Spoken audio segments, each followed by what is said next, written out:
welcome in. It is the final drive. It's presented by Auto Owners Insurance. Great to have you with us. Dave Revson, Ashley Adamson, Marcel Reese. When the four new schools joined the Big Ten, I think there were a few dates that we all looked at on the calendar and circled as games that were really going to feel special. And we had the first of those on Saturday, USC going to the Big House. Absolutely. Can these new schools participate in the tough brand of football that the Big Ten presents? Michigan welcomed SC the way they wanted to tonight. There was so much build-up to this game. Again, we've had this circled on our calendars for many months, and oftentimes those games don't always live up to the billing. This one did, and I think Michigan reminded us it is both how you start and how you finish. 11th all-time meeting between these two. 8 of the previous 10 had been in the Rose Bowl. It's the first time they had played in Ann Arbor since the 1950s. Trojans ready to go. Alex Orji getting the start at quarterback for Michigan, but it was the run game that took over. Kalel Mullings, 53 yards, career high rushing yards for the second straight week for Mullings. He went for $159. Michigan on top 7-0. Big runs were the story of the day, Marcel. Here goes Donovan Edwards. Donovan Edwards, really patient run, pressed the line of scrimmage, winds it back, finds his hole, and then gets to the end zone. They ran for 290 yards. They led at 14-3 at the break. Third quarter, Miller Moss picked off by Will Johnson. His second pick six of the year, third of his career. That is a program record, Marcel. Absolutely. He times it up perfect and does it with ease. It looks effortless when he breaks on these balls. As a quarterback, you have to get that ball outside. Extra point was blocked, so Michigan up 20-10. Next drive, just a crazy play. Miller Moss, who was under pressure much of the day, loses the ball on the fumble. Kenneth Grant going the other way, and Woody Marks says, I'll take that. Strips it, and it is USC's ball. Michigan fans can't believe it. What a great heads-up play by Marks. So USC loses some yardage, but keeps control of the ball. My bad. Yeah. 2 plays later, it's Moss to Jay Fair, wide open. Moss threw for 283 and 3 touchdowns. USC cuts it to 20-17. Fourth quarter, Donovan Edwards loses the football, and the Trojans take over. Eric Gentry able to punch it out, and USC with some great field position now in a 3rd and 16. It's Moss to Jacoby Lane, and the Trojans all the way back to take a 24-20 lead. Now on a 3rd and 1, Mullings gets a lot more than one. Look at this run, Marcel. Just keeps the legs running, doesn't care who is touching him. I am running until you get me down. 63 yards puts Michigan into the red zone.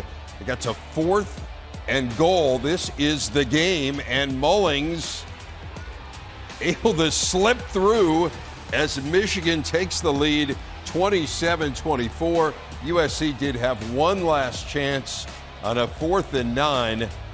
It is Moss to Lane, but just short of the line needed. And Michigan takes over. They win it 27-24, ending a 3-game skid against the Trojans. Kylan Mills with the victors. We knew it was going to be a 4-quarter game. We knew this was going to be a hard-fought game. And, through the highs, through the lows, the offensive line just kept fighting, kept creating holes, and just giving us the opportunity to make some plays. And we were able to do that and get this win. It feels great. You have so much talent in the backfield, and now you add quarterback Alex Orji and the way he can use his legs. How does that challenge opposing teams' defenses? Defenses got a lot to think about. When you got three, 4 really good guys that can all carry the ball, and you don't know where the ball might go at any point, it's hard to stop. So we just continue to do what we do, run the ball vertically, and allow our game plan to take care of everything else. A lot of people didn't believe your team could come out and win this game. What did you show the football world with this performance? We're Michigan, man. We're Michigan. We're going to come run that ball, play good defense, do what we need to do to get a win. And, through the highs, through the lows, we know who we are. We know at the end of the day it's about us. It's not about anybody else. It's not about what people have to say. It's about us. How does it feel to win a game when they know you're going to run the ball and they still can't stop you, especially when it matters? Well, I love it. I love every minute of it. It's my dream to see it. And yeah, I want to throw the ball, but when you can run the ball effectively, it kind of it brings you down a little bit. And for us, our guys, to look in their eyes this week, how they prepared, how they practiced, we adjusted some things in practice to make it a little bit more competitive and more physical. And the guys responded, and they loved it. You know, they loved it, and they really took it to heart. And I think the O-line, I'm so proud of them because I'm so hard on them, but so proud of what they did and how they played today. So, yeah, shout out to them. Obviously, I feel like I cost our team in a big way. Turning the ball over, you can't do that against a really good team. So I got to be a lot better, and we got to come in and handle these environments off the bat. You know what I mean? You can't give a good team a chance to get the jump on you. So we'll learn from it, and I think we'll be better for it.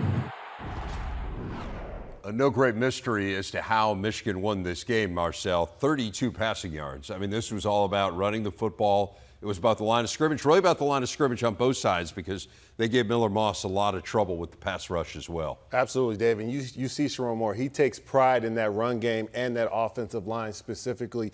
They are answering the call the last 2 weeks, the 301 yards last week, 290 yards this week. He has challenged this offensive line, and they have answered that call, and they're taking pride in it. This team looked comfortable today in what they were running. They had a brand new quarterback in there that hadn't started a game this year, and it didn't seem like it. It seemed like they knew what they were going to do, they knew their identity, and they were going to execute. I think one of the most impressive things, and you talked about it earlier today, was that they come out, they throw the first punch, and then all of a sudden, second half, and they're kind of on their heels, and it felt like this was totally going USC's way. For them to then buckle down, run it down their throat, you knew what they were going to do. They were going to run the ball, and they did. So for the way that Kalel Mullins was able to finish that game, Michigan had been hearing it all week long. Yeah. Everyone thought USC was going to come in there, and how are they going to be able to hang with their offense? So I am impressed with Michigan that they were able to do this. Again, you think that they are going to have to figure out how to throw the ball at some point as the season goes on. At some point in time, you have to be able to keep a defense honest and not just run the ball every single play. But for right now, lean into this run game and find your way. This is what they're going to have to do. This is what this new Michigan 2024 Wolverines team is going to look like moving forward. School record 26th straight win against Big Ten teams. Their last loss came in 2021. And to your point, Ashley, USC had its chances to win this game. I mean, again, Mullins breaks the long run. If he doesn't do that, USC probably comes out with a victory. What do you take from this if you're Lincoln Riley's team? How do you move forward? Well, obviously, it's not the end of the world or the end of your season, but at the same time, you have to take it for what it's worth. You got beat up at the line of scrimmage. It's all about the trenches when you get into league play and down the stretch of this season. So what do you have to do as a team to get the trenches stronger and sustain the success that you do have? Because it just can't be on explosive plays. And I think for USC, I mean, this game obviously was important. They wanted to come in and make a statement in their first Big Ten game in this conference. But we talked about this last night. I felt like for Michigan, it was almost more important. They had that blowout loss against Texas. They had the quarterback issues. It felt wobbly. So for them to be able to come in and win this game, after that Texas loss, I remember Sharon Moore said, it is urgency, not panic. Urgency, not panic. And it felt like this was a team that was able to right the ship. And so USC moving forward, can they do the same thing? This was Miller Moss's first loss as a starting quarterback. They had some injuries. Mekhi Lemon and Lake McCree, two of their top pass catchers, both left this game with injuries. So they've got Wisconsin at home. The thing that I love about the 12-team playoff is that this does not mean that their season's over. Absolutely not. And USC, they're a good football team. To your point, Ashley, at the end of the day, when you break down this game, the Michigan Wolverines just played with more urgency. They wanted this game more at the end of the day than the USC Trojans. All right, so Michigan will host Minnesota, their fifth straight home game to open up the season coming up next week. Speaking of the Gophers, 118th meeting with Iowa tonight. Caleb Johnson warming up for a big one. Minnesota, they want to keep the pig. The Floyd of Rosedale at stake. First quarter, first and goal, and it is Johnson up the middle for a touchdown to put the Hawks up 7-0. Second quarter, Max Brosmer, this was his biggest test yet. Lemecki Brockington down the sideline. Check out this catch, Marcel. Love the eyes by the receiver. You teach this. Track the ball with your eyes and let it come to your hands. Great technique. 28 yards. It sets up first and goal. Next play, Brosmer to Jamison. Gears in the back of the end zone. Fantastic throw in the red zone. Face mask or higher always. Throw it to the defender's back of the head and let your playmaker make a play. Gophers had a good start. They were up 14-7 at the half. Second half, though, it felt like Iowa just turned on a different gear. Caleb Johnson again, his second touchdown of the game. We're all even at 14. Next, Iowa drive. Who's that man popping out of the pile? Caleb Johnson is unbelievable. It seems like you're always watching him run to the end zone by himself. Career high 206 rushing yards. Cathartic win for Iowa, 31-14. Telly Hughes with the winners. How good is it to get to Florida, Rosedale, back to Iowa City? Man, it feels so good because last year I was hurt, man, and, that impacted me a little bit, and we lost last year, so I took it very personal this year, and I wanted to, bring it home. So, I put the team on my back, bro, and just kept running hard and, got the win. Speaking of running hard, what did you see in that Minnesota defense that made you so successful tonight? I'm not going to lie. It was my O-line, bro. I'm not going to lie. I'm about to give credit to all of them. It was my O-line. So I just love them boys. Them boys work hard every day. They work on the little stuff every day. And they scored the touchdowns. I did it. So I just give credit to all of them. Caleb Johnson, what makes him so impressive? He's always been a big, strong, gifted guy, but he's really learning how to play, using what he's got. And I just can't say enough about his focus and maturity this entire season. And, Coach, finally, I know you're going to get to celebrate with your team. You improved to 19-7 against Minnesota. Why is this rivalry always so tough? I'll go back to 81, my first one. It wasn't so good. It was 12-10. So it's just good to see our guys do great. You got to play well.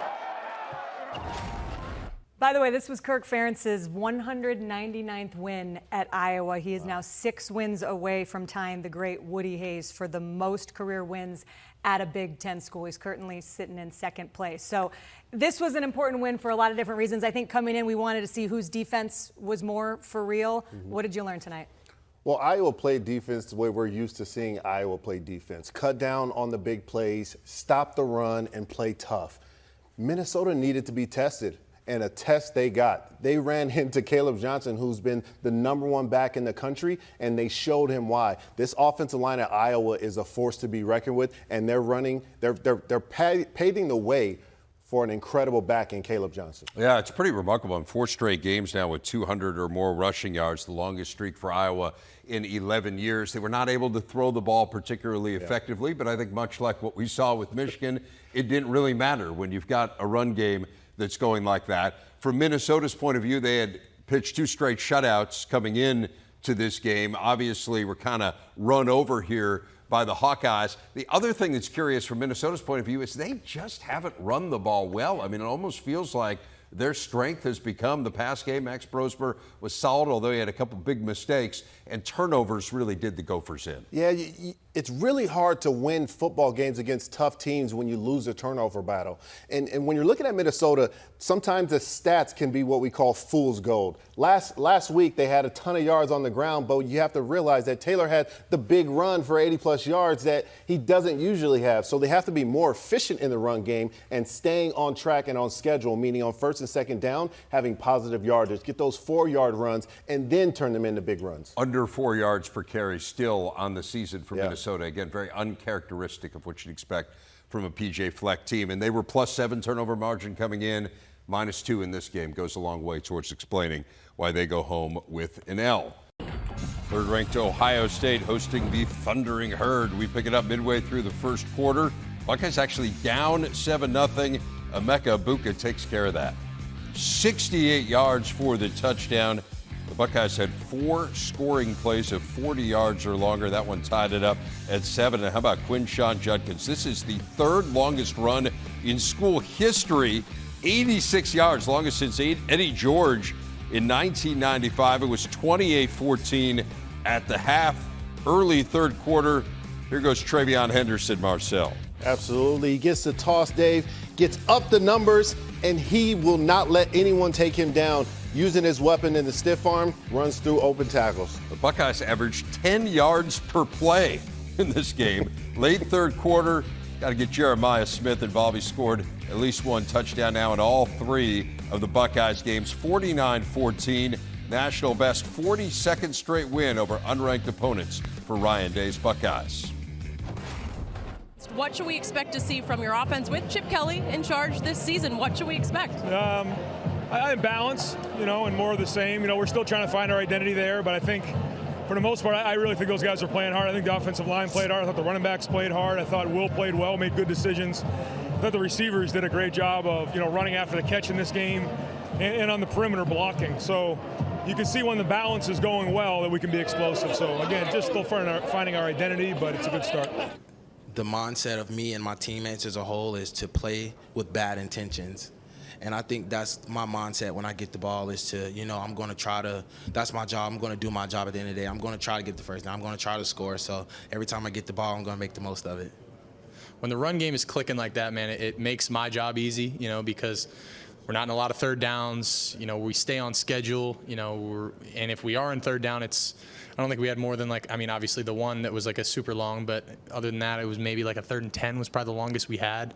So it keeps you on schedule, and when you can present a balanced attack like we did today, it opens a lot of things up. We continue broadcasting with good intentions. Penn State hosting Kent State. Great all-around day for Tyler Warren. Marcel, he was fabulous. It is always fun watching a guy like a player like Ty Warren play. He's so versatile. He's using every facet of this offense. In this catch right here, tracking the ball with his eyes, soft one hand, knows he's about to take a hit, and doesn't even take the worst of that hit. And here, the lefty pass out of the backfield for a touchdown, just making his mark known all around the field. Penn State, 718 yards of total offense in this game. Drew Aller to Amari Evans. That is a school record. 8 different players scoring a touchdown for James Franklin's team. 56-0, Nittany Lions, the final. We got a ton of guys involved. That's important for us. That's balance on offense when you're able to spread the ball around as well. So I'm really proud of that. Coach K and the whole offensive staff, I think they did a great job of putting the offense in really good spots today to go out and execute. And receivers made a lot of plays. Ty Warren had a lot of nice catches for me, and Amari had a really good game. And then Julian made some tough contested catches, and then Liam had a huge game as well. So it was a really team effort. It wasn't just me out there. It was a full team effort. Marcel Reese, Ashley Adamson back with you. We will talk about Penn State in just a minute, but let's start with the Ohio State Buckeyes, the 3rd-ranked Buckeyes. And you heard Ryan Day say they're still trying to find their identity on offense. Now, Marcel, it was by no means perfect today. They gave up their first 2 touchdowns of the season. They had their first turnover of the year. But this team has so many playmakers. It honestly almost doesn't seem fair. Ohio State Buckeyes right now are the standard. It must be nice to say we're still looking for our identity when no one comes close to playing the complete games that they are playing. Ryan Day and his staff are still tinkering with a few things, whether it's lineups, personnel, how they're going to actually operate this offense, especially going deep into league play, but they're doing a fantastic job in this experiment. Do you have any lingering question marks about the Buckeyes as they head to East Lansing and open up Big Ten play? To me, there aren't really any lingering questions because everyone's getting the ball. They're spreading it around. You don't see any dysfunction or anyone fighting for the ball. Everyone seems happy and having enjoy playing football right now. No reason not to think the same thing that we thought heading into the season, which is this is national championship or bust in Columbus, Ohio. All right, let's talk about Penn State. And again, it's one of those things. How much can you really know about the Nittany Lions? They beat a Kent State team that is now 0-4 and gives up 50 points per game. But this, again, was a complete performance. 718 yards of offense. It breaks a school record. I don't care who you play. It's impressive. What did you learn about Penn State today? At the end of the day, you can only play who you're scheduled against. And this is another complete team, and they're playing complete games. They're playing complementary football. Complementary football meaning they're playing great on special teams. That's complementing their defense and, in turn, complementing their offense. They're efficient on the offensive end and also explosive, just like they wanted to. They made an intentional effort to welcome the explosive plays, and they're getting them every single week. Andy Kotelnicki has been as advertised. What a great, terrific hire for James Franklin. All right, Indiana, they didn't put up 718 yards of offense, but, man, they got close. It feels like they get close every single weekend. Taking on Charlotte, Curtis Rourke. He has been terrific for the Hoosiers. They scored on their first 7 possessions, Marcel. That's fantastic. And listen, Curtis Rourke doesn't look the prettiest when he's running out of the backfield, but it was working today. And that was a pretty pass right there to Keyshawn Williams. Hoosiers up 31-14 at the half. Third quarter. They've got 6 rushing touchdowns today, 18 on the year. How about Kaelon Black there Hoosiers go on to win big 52-14. Bloomington's favorite son, Rhett Lewis, caught up with Curt Cignetti. It was a 17-14 game, and we scored 35 straight points. So it's another dominant win. I don't think we had any major injuries, and we can build off of this and get ready for another conference game. Coach, we know you are a proven winner. You've got a blueprint and a track record that supports it. Where have you seen that blueprint and that formula take hold here through these first 4 games? Well, I saw it take hold early on, way back in winter. And, we're playing fairly close to the way that we want them to play. But we're not there yet, trust me.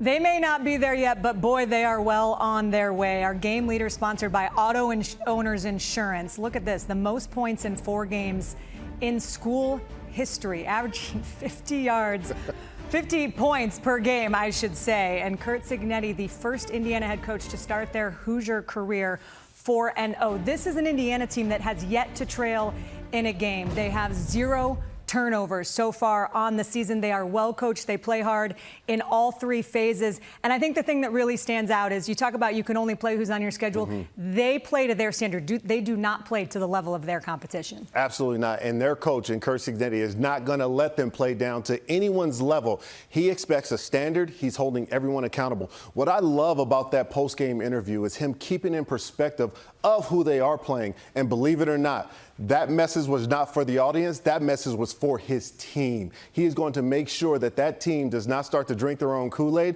and they keep their pedal to the metal and start winning more games. Foot on the gas. So they've got wins over FIU, Western Illinois, UCLA, and then Marshall today. And as you look at their schedule, I want to pull it up because there's no reason to believe that they can't keep this going at least for a little bit. When you look at their remaining games, starting with Maryland coming into Bloomington, what stands out to you? Absolutely. The first thing that stands out to me is that they only have 3 more away games. You talk about home field advantage. They have that stadium rocking at home, and they're going to take advantage of it. But if you look down, I circled this Nebraska game early on a couple weeks ago, watching Dylan Raiola go against Curt Cignetti and his Indiana Hoosiers. So when you're looking at these games, you have to think, who is really going to put up a fight against Indiana? There are going to be tested coming out to the stretch of the season, and soon you're going to see what Indiana is all about. And I think we've been impressed with what we have seen so far, Absolutely. Marcel. It's been fun.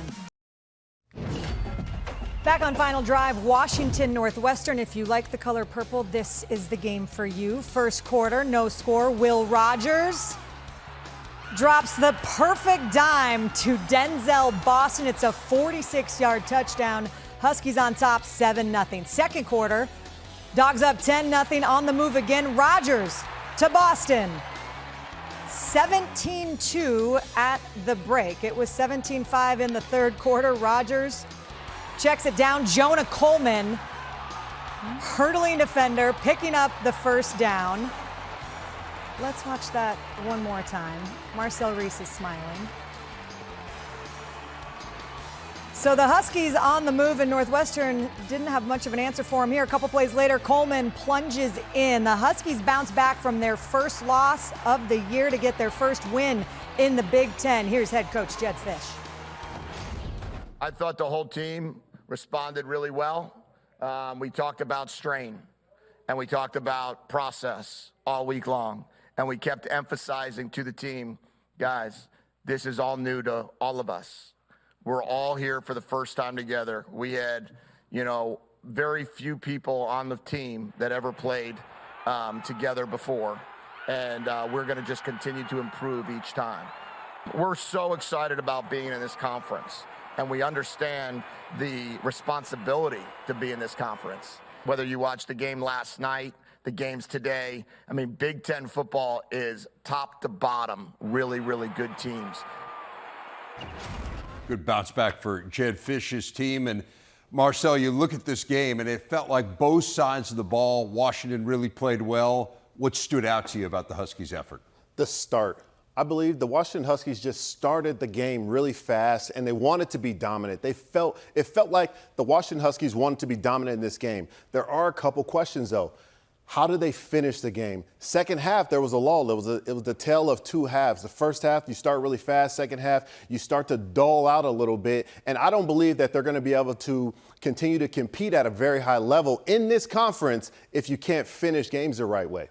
Defense really played well. It's hard to know how much of that was about Washington and, frankly, how much was about Northwestern. They have massive offensive issues. They had 112 yards of offense. They had 2 drives reach the 1-yard line, and they got 3 points out of them. What do you think? Is it more about Washington, more about Northwestern? What do you make of this Wildcat attack? I think both can be true. I think the Wildcats have a ton of questions that need to be answered, not just at the quarterback position, but also at the offensive line. That group needs to be better for the quarterback and also for the rushing attack. For the Washington defense, you have to fit up runs because next week you're going to be tested. When you see that Rutgers team, you know they're going to run. They know that you know they're going to run, and they're still going to come at you. Rutgers for them next week. Bye week for Northwestern. They could use it. We're banged up. Cam Porter missed this game, but Northwestern sees its 3-game conference win streak come to an end.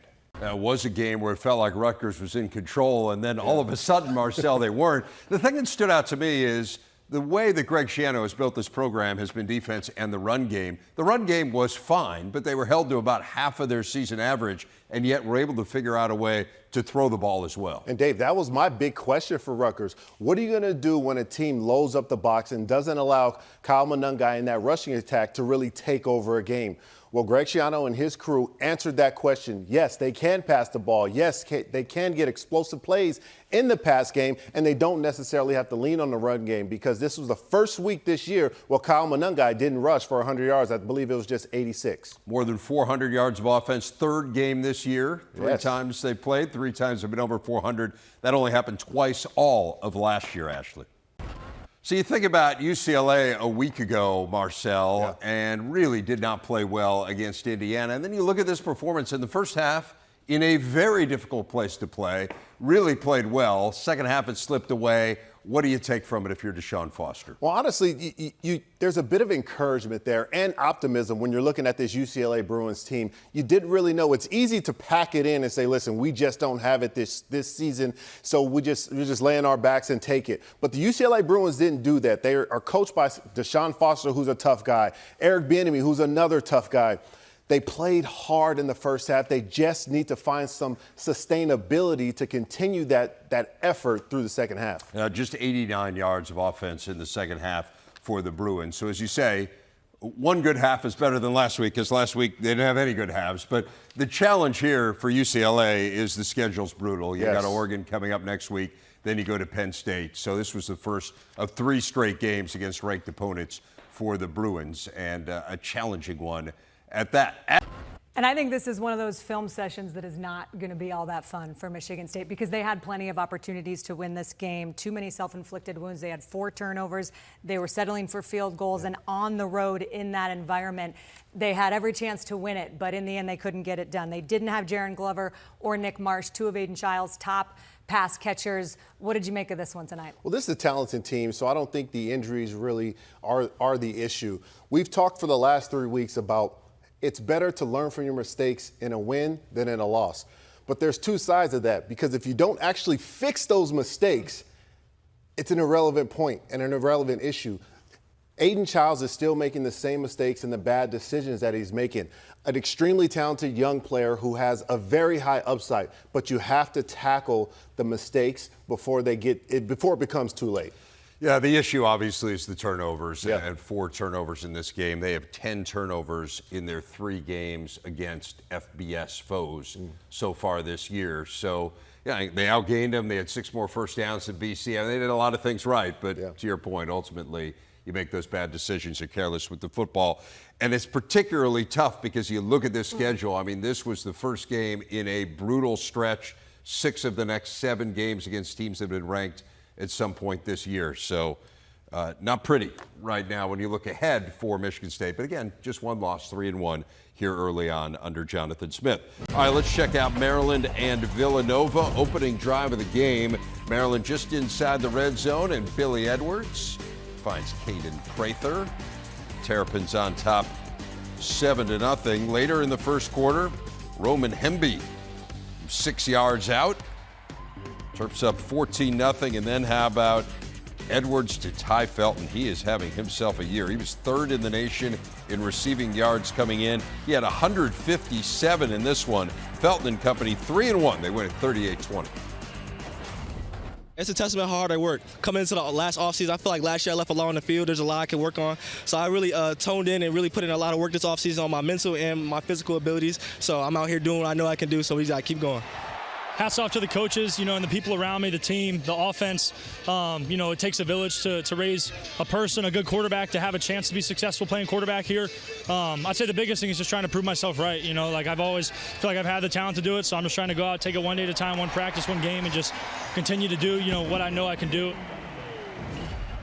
15 straight non-conference wins now, including bowl games for Maryland. That ties the longest streak in school history, set way back in 1950 through 52. So it has been a while. And this pass game is really something, Marcel. The Edwards-Felton combination, pretty tough to stop. They are a dynamic duo, and I love watching that connection. It is special. The one thing about Maryland, taking us on a little roller coaster, the next step for them is to make some noise in league play and start winning league games because they have all the tools to make it happen. How about Felton? 41 catches on the season, 604 yards and 5 touchdowns. That is not bad, and they've got Indiana next week. 4 games in, 41 There's going to be catches. some points. That's a season. In that game, I know. We're all focused from start to finish. We don't let up. We want to be consistent throughout the whole game, no matter who's in the game. It started in the locker room, making sure that we're all prepared and ready to go every week. It's really cool to be with him. He brings a unique perspective to the offense and really creative. You saw a lot today with a lot of creative formations and play calls. I feel like everyone kind of counted us out after our Week 2 loss to Texas, and I feel like, that's not what this team is about. We're 1-0. We want that 1-0 mindset, just keep on going forward. Don't let anyone tell us how our season's going to go, really. Just hats off to Coach Lester and those guys. Those guys just came out and they competed. And we saw in practice what they were doing this whole offseason, and it's just a tribute to their hard work. And, man, I'm really glad Caleb Johnson's on our side. It is time for the final drive. One thought on each and every team from this weekend, and we start with the Friday night game. Illinois 4-0 for the first time since 2011. Great win at Nebraska. Illinois, they are a well-coached team by Brett Bielema and company, and they're playing with a ton of confidence right now. Big-time overtime win in Lincoln on Friday. Right, how about another undefeated team, your Indiana Hoosiers? Listen, Curt Cignetti has this team believing in themselves and in him as a leader. They're going to be a force to be reckoned with down the stretch. I've already exceeded last year's win total. Iowa getting it done. They get Floyd with the run game and the defense. The Iowa Hawkeyes can still play defense, and they'll always be able to run the football. How about Maryland? Maryland, they're taking us on an up and down roller coaster. We all want to believe in the Maryland Turtles, but they have to start winning league games. Well, they get a chance next week at Indiana. It should be a great game here on the Big Ten Network. Dramatic win for Michigan. Absolutely. Michigan, they're now finding their new identity in running the football, leaning on the trenches on both sides of the ball. They have to continue to do that. Their rivals in East Lansing didn't have as good of a day. They fall in Chestnut Hill, and it was a close one that's going to be hard to watch that film. Yes, we've all been talking about to expect the growing pains going in with a young quarterback like Aiden Childs. They can get through this by fixing the mistakes and helping him out and relieving some pressure. Doesn't get easier next week. They got Ohio State. What about the Gophers? The Gophers, they had a tough one this week. They came off of 2 shutout performances. They came in with a juggernaut of Iowa's offensive line and Caleb Johnson. They have to rekindle next week. We mentioned that overtime game in Lincoln, so a thought on Nebraska, who close games have been what have haunted them over the last several years. This week on Friday, Nebraska showed their youth. They can get through that by leaning in on game film and trying to mature as the season goes on. Northwestern, offense needs some work.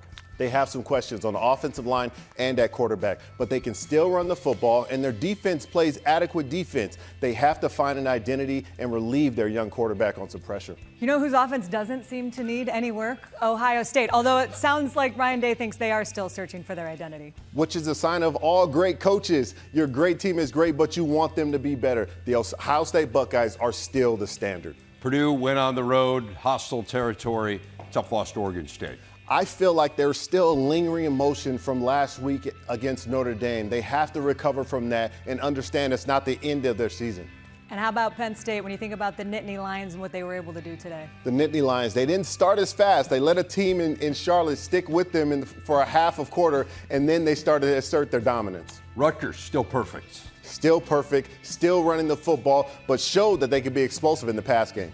UCLA, you guys talked about it. They showed something early out at LSU, but ultimately didn't have enough steam to finish it off. The UCLA Bruins have to start taking on the identity of their coaching staff. Deshaun Foster, Eric Bieniemy, they're tough guys. Start to take on that toughness, you can win some games. Got Oregon next week, a USC, tough way to lose. Yeah, the Trojans have to understand that in the Big Ten, you have to play tough football throughout 4 quarters, and I think they'll be able to fix and right the ship. One final thought on your Washington Huskies? We still have some questions that need to be answered in the trenches, but I think we're going to get fit up, and Jed Fish has us going in the right direction. That he does. 17th straight home win overall for Washington. Jed Fish gets his first win in the Big Ten in his first conference game in Seattle. It is time for our Saturday Standouts. Lead us off, Marcel Reese. Caleb Johnson, Iowa Hawkeyes. The stats are the stats. He's the #1 rusher in the country, but he is physical. He is an all-around back. He leads his team, and he, to me, is exciting to watch every time he touches the ball. Must-see TV, Dave. Hard to argue with that choice, but I'm going to go with the running back who willed his team to the biggest win of the weekend. Kalel Mullings got it started against USC, and he finished it. He scored on a 4th and goal after he set himself up with a 63-yard run. He averaged 9.5 yards per carry. Michigan with a big win over the Trojans, Dave. And I am going with Billy Edwards. What a year the Maryland quarterback has had. He was 28 of 32 for 328 yards and 2 scores in the win over Villanova. He is completing 75% of his passes through 4 games. This is a guy who I don't think many people thought would end up as their starting quarterback. He's having a fabulous year.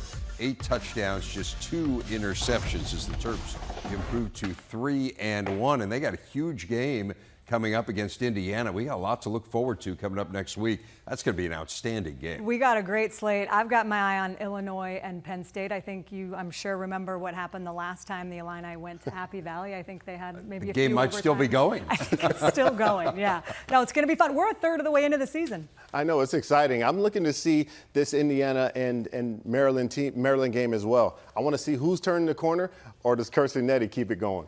How about Wisconsin, USC? That'll be fun. We got some really, really good games. It's going to be another great Saturday together. Penn State, Illinois, lots to look forward to. All right, well, this was fun. We'll do it again next week. We hope you will join us as well. Thanks so much for being part of the Final Drive.